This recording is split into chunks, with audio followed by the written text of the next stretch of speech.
عليكم ورحمة الله تعالى وبركاته. بسم الله والحمد لله والصلاة والسلام على أشرف المخلوقين وعلى آله وصحبه أجمعين أما بعد. സഹൃദയരെ, ഞങ്ങൾ നിങ്ങൾക്ക് മുമ്പിൽ ഒരു കൊച്ചു കഥാപ്രസംഗം അവതരിപ്പിക്കുകയാണ്. ഇസ്ലാമിക ചരിത്രത്താളുകളിൽ തങ്കലിപികളാൽ ഉല്ലേഖനം ചെയ്യപ്പെട്ട ഹിന്ദു കണ്ട ആദ്യ അറബ് പടയോട്ടം നയിച്ച ധീരയോദ്ധാവിനെ കുറിച്ച് ആവിഷ്കരിക്കുന്ന ഒരു കൊച്ചു കഥാപ്രസംഗം. ഇൻഷാ അല്ലാഹ് നമുക്ക് തുടങ്ങാം. ഞങ്ങളുടെ കഥയുടെ പേര് സിന്ധിന്റെ പടനായകൻ. അതെ, സിന്ധിന്റെ പടനായകൻ. അഖില ചരാചര സൃഷ്ടാവിൽ നാം ഹംദോദി പാടിടാം. അയകിൽ ത്വാഹ നബിയോരിൽ സ്വലവാത്ത് മുരത്തിടാം. അയകിൽ ത്വാഹ നബിയോരിൽ സ്വലവാത്ത് മുരത്തിടാം. അറേബ്യയുടെ തെക്ക് പടിഞ്ഞാറ് ഭാഗത്ത് ശറാമത്ത് മലകളാൽ ചുറ്റപ്പെട്ട ഒരു കൊച്ചു ഗ്രാമം. തേൻ കൃഷിയാലും മുന്തിരിത്തോട്ടങ്ങളാലും നിബിഡമായ ത്വായിഫ്. ത്വായിഫിലെ പ്രധാനപ്പെട്ട കുടുംബമാണ് സഖഫ്. സഖഫ് ഗോത്രത്തിലെ ഉയർന്ന അമവി ഉദ്യോഗസ്ഥനാണ് കാസിം. കാസിം തന്റെ പ്രിയ പത്നി ഹബീബയും ഇന്നേറെ സന്തോഷത്തിലാണ്. എന്തിനാണെന്നല്ലേ? അതെ, വൈകാതെ തന്നെ അവർക്കൊരു കുഞ്ഞു പിറക്കാൻ പോവുകയാണ്. അങ്ങനെ കാസിം തങ്ങൾ രാപ്പകൽ ഭേദമന്യേ അള്ളാഹുവിനോട് തനിക്കൊരാൺതരിയെ തരണമെന്ന് പ്രാർത്ഥിച്ചു കൊണ്ടേയിരുന്നു. അങ്ങനെ വൈകാതെ തന്നെ അവർക്കൊരാൺതരി പിറന്നു. ജനിച്ചയുടനെ കുഞ്ഞിനെ മടിയിൽ വെച്ച് കുഞ്ഞിന്റെ കാതിൽ കാസിം വാങ്ങി വിളിച്ചു. എന്നിട്ട് താൻ മനസ്സിൽ കണ്ട ആ പേര് കാതിൽ ഉച്ചരിച്ചു. എന്തായിരുന്നു ആ പേര്? മനസ്സിൽ മധുരം ഇനിയും അയക് മദദും ഉടയോന്റെ റസൂലരെ നാമമത് അസർമുല്ലവിന്ന മുഹമ്മദരെ. ആരംഭ പൈതലിനേറെ കണ്ണില്ലാവിനെ പൂമുഖറബിൽ തേടുന്നു തണല്.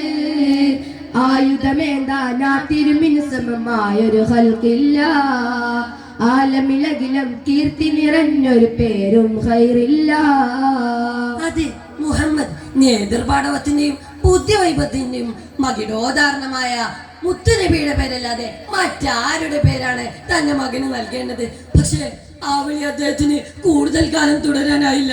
കുഞ്ഞു കാസിമിന് ബുദ്ധിയുറക്കും മുമ്പേ അദ്ദേഹം നാഥനിലേക്ക് യാത്രയായിരുന്നു. ഇന്നാലില്ലാഹ്. പക്ഷേ പിതാവിന്റെ ദീർഘവീക്ഷണം തെറ്റിയില്ല. ഇത്തിരി പോന്ന പ്രായത്തിൽ തന്നെ മുഹമ്മദ് ബിൻ കാസിം ബുദ്ധി വൈഭവം കൊണ്ടും ആയോധന കലകളിലെ മെയ്വഴക്കം കൊണ്ടും കാഴ്ചക്കാരെ അമ്പരപ്പിച്ചു. അമവി ഭരണകാലത്ത് നാട്ടിനെ മൊത്തം കിടുകിട വിറപ്പിച്ച ഹജ്ജാജ് ബിൻ യൂസുഫിന്റെ അനന്തരവനാണ് നമ്മുടെ കഥാനായകൻ. തന്റെ ചെറുപ്രായത്തിൽ തന്നെ പേർഷ്യയിലെ ഗവർണറാവുകയും അവിടുത്തെ വിപ്ലവകാരികളെ അടിച്ചമർത്തുകയും ചെയ്തു.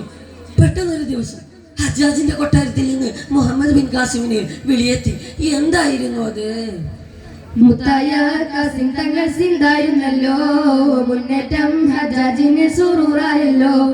ദീനിന്റെ അഭിവാദ്യം തുറക്കപ്പെട്ടേ ആകെയും സന്തോഷം കൊണ്ടൊളിവായല്ലോ. തൂഫീഖുല്ലും സാരി കവർ പാലിൽ നിന്നും എടുക്കുന്നേ. ഔലാദ് ബിൻ സൗജയെല്ലാം മസ്ജൂനാക്കി എടുക്കുന്നേ. മുത്തായ കാസിം തങ്ങൾ സിന്ധായിരുന്നല്ലോ. മുന്നേറ്റം ഹജ്ജാജിന് സുറൂറായല്ലോ. ജിജ്ഞാസയോടെ മുഹമ്മദ് ബിൻ കാസിം ഹജ്ജാജിന്റെ കൊട്ടാരത്തിൽ എത്തി ചോദിച്ചു, എന്താണാവോ? എന്തെങ്കിലും പ്രശ്നമുണ്ടോ? ഉണ്ട്. സിലോണിലെ രാജാവ് നമുക്ക് അയച്ച സമ്മാനങ്ങൾ അടങ്ങുന്ന കപ്പൽ സിന്ധിലെ കൊള്ളക്കാർ, കടൽ കൊള്ളക്കാർ കൊള്ളയടിച്ചിരിക്കുകയാണ്.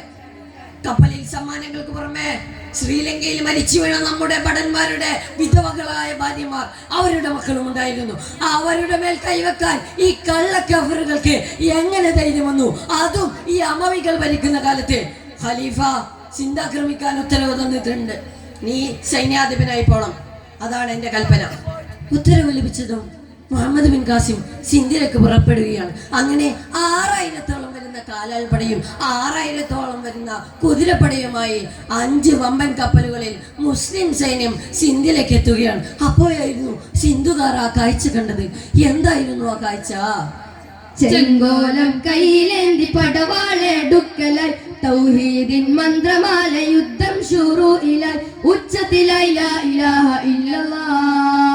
ചോര കണ്ട് ഭൂമിയും തരിക്കലായി ഉച്ച പോലെ പ്രകാശികം കാസിം സിറാജരെ ഉച്ച പോലെ പ്രകാശികം കാസിം സിറാജരെ ഉടയവന്റെ അമ്രുമായി ഭരിക്കലായി സിന്ധു കൊല്ലും രീതിയിൽ തളിർക്കലായി. കാണാൻ സുന്ദരനും സുമുഖനുമായ യുവാവ് തലയെടുപ്പോടെ ഊരിപ്പിടിച്ചവാളുമായി സൈന്യത്തിന് മുന്നിൽ പട നയിക്കാൻ നിൽക്കുന്നു.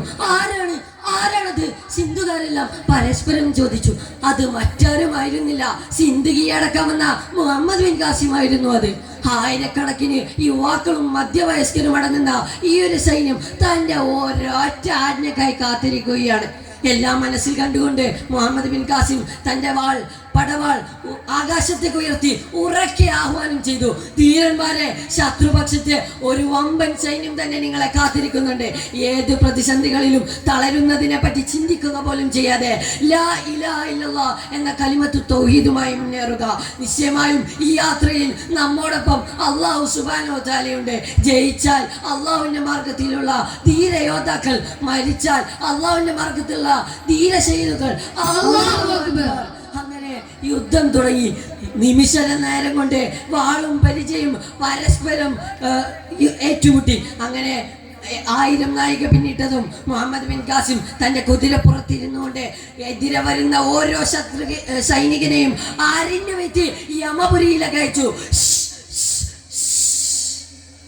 സിന്ധു മുഴുവൻ മുസ്ലിമുകളുടെ അധീനതയിലായി. അങ്ങനെ ലോകമെമ്പാടും പടർന്നു കിടക്കുന്ന ഇസ്ലാമിന്റെ ഭാഗമായി സിന്ധും പരിണമിക്കപ്പെട്ടു.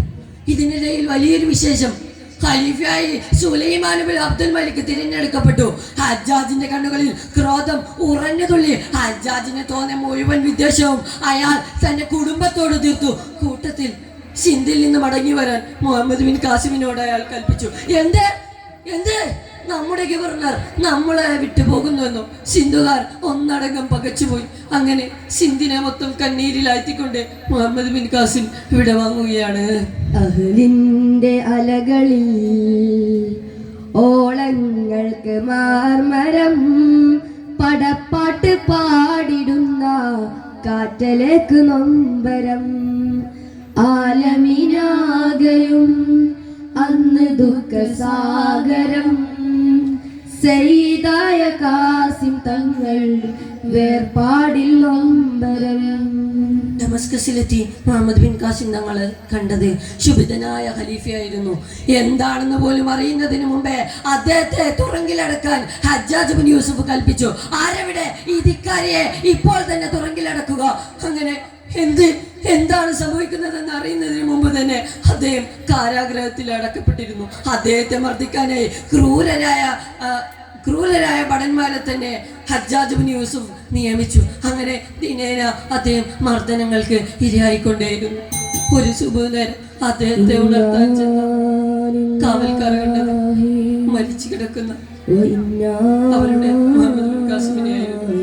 നിറപുഞ്ചിരിയോടെ അദ്ദേഹം അല്ലാഹുവിലേക്ക് യാത്രയായി. പക്ഷെ കാലം എത്ര കഴിഞ്ഞാലും അദ്ദേഹം ഫാത്തിഹ് സിന്ധ് എന്ന പേരിൽ അറിയപ്പെട്ടുകൊണ്ടേയിരിക്കും. ഞങ്ങൾ നിർത്തട്ടെ. വാഹിർ ദഅവാനാ അൽഹംദുലില്ലാഹി റബ്ബിൽ ആലമീൻ. വസ്സലാമു അലൈക്കും വറഹ്മത്തുള്ളാഹി.